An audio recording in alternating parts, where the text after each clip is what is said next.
The fire pit on my 65th birthday. My daughter-in-law knocked my cake onto the patio stones and smiled while she did it. "Oops," she said.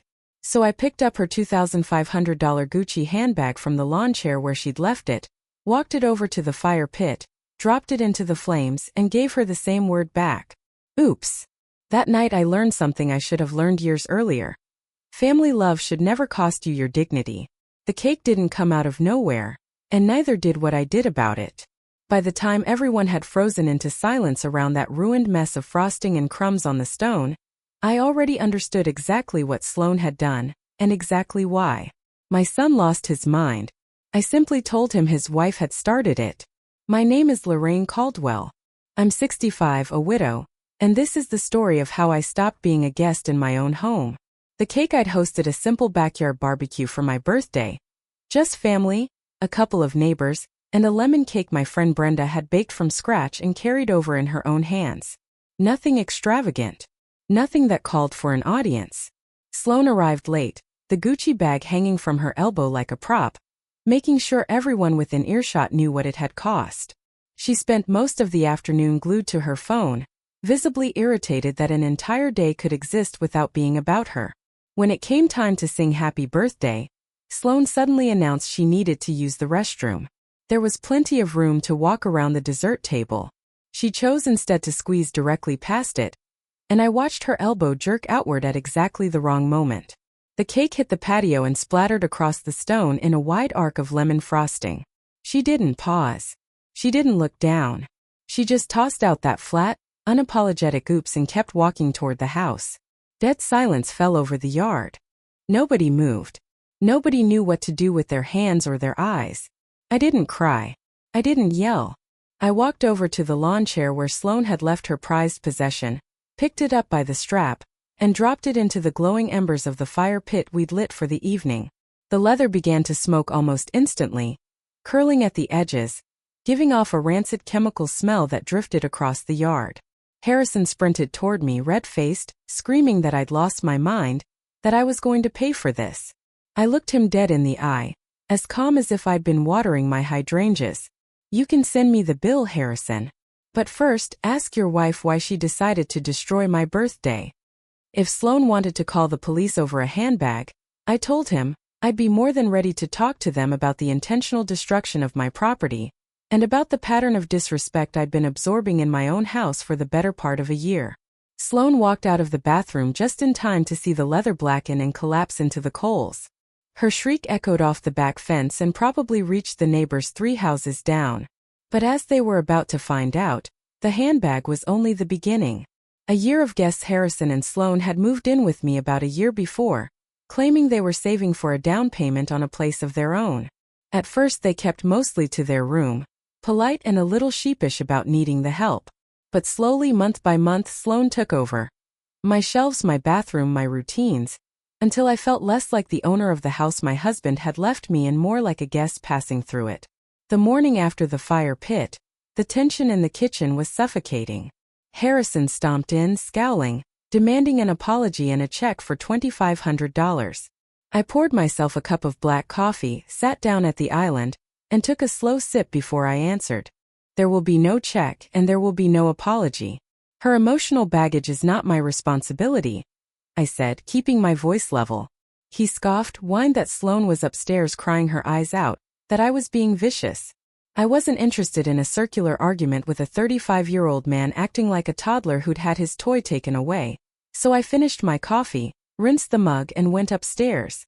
I walked into my own primary bathroom, the one Sloan had cluttered for months with imported moisturizers, perfumes, and a small arsenal of heat-styling tools, while my own toiletries got pushed into a single corner of the counter.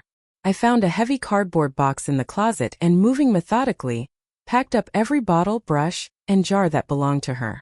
I carried the box out to the hallway and set it down in front of their bedroom door. Then I called a locksmith I'd used before and trusted. By that afternoon, my bedroom and bathroom had brand new deadbolts. When Sloan tried to waltz in to use my soaking tub that evening, she found a locked door and a box of her own belongings waiting for her in the hall. I could hear her complaining bitterly to Harrison through the wall. I turned up my radio and went on with my evening. The empty refrigerator on Tuesday morning. Sloane came downstairs expecting breakfast. For the past year I'd been the one cooking and buying groceries for all three of us, paid for out of my retirement income. She dropped onto a bar stool. Harrison has a huge meeting today.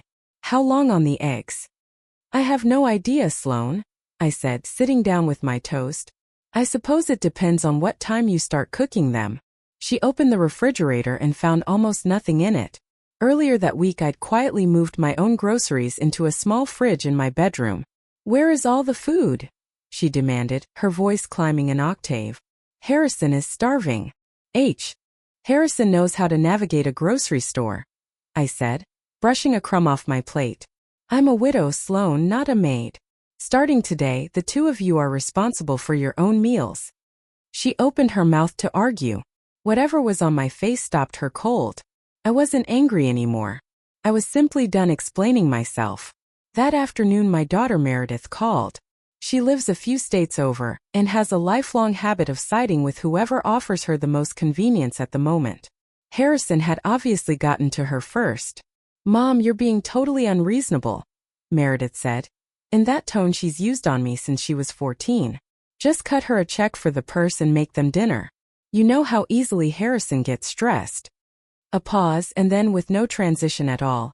Anyway, Dale needs a short-term loan to float the business, and I figured since you clearly have money to burn. There are no loans, Meredith, I said. The bank of Mom is permanently closed. I hung up before she could start in on the guilt. It was time to shut off every faucet still running. The convenience account years earlier, right after my husband died. I'd opened a small checking account with Harrison listed as a secondary signer. Strictly a safety net, in case I ever needed someone to access funds quickly for a medical emergency. Every dollar in it came from my retirement income. Recently I'd noticed the balance bleeding out faster than it should have. That afternoon I drove to the bank and asked the teller to print 6 months of statements. Sitting across from a personal banker, I read down the line items one by one. An upscale steakhouse, a designer boutique downtown, a day spa, a charge labeled simply Harrison Medical, which I happened to know was a lie because I would have heard about a medical emergency. Sloane's name might as well have been printed across every receipt. By the time I finished reading, nearly $18,000 had quietly vanished over 6 months. The banker confirmed that every deposit into the account had come from my retirement funds. I withdrew what remained, transferred it into my private account, closed the convenience account, and canceled the card linked to it. It took 20 minutes to take my own finances back. At 2 o'clock the next afternoon my phone rang. Harrison, whispering frantically into the receiver, sounding equal parts furious and humiliated. Mom, I'm at lunch with Sloane and a couple of her clients. My card just declined. The bank says the account is closed. You are humiliating me right now. The bank isn't lying to you, Harrison, I said, pruning a rose bush with my garden shears, the phone wedged against my shoulder. That money was for my hospital bills, not your wife's lifestyle. You'll have to pay with your own money. My cards are maxed out, he hissed. Then I'd suggest you ask the manager for an apron and start on the dishes. Have a lovely lunch. I ended the call, powered the phone off, poured myself a glass of ice water, and sat on the patio to enjoy the sunshine. For once in his adult life, Harrison was going to have to solve a problem without me. The dinner party Sloane hated losing control. To her, the boundaries I was drawing weren't rules. They were a personal challenge, an insult to be answered. On Friday night, without so much as a heads-up, she hosted a dinner party in my living room for 3 of her girlfriends and their husbands, as if the house belonged to her outright. I came downstairs at 8 in my bathrobe and slippers to find her holding court with my crystal glassware, and a bottle of my late husband's vintage Cabernet already half empty on the coffee table. I walked over to the sound system and turned the music off. Then I collected the open bottle and the unused glasses.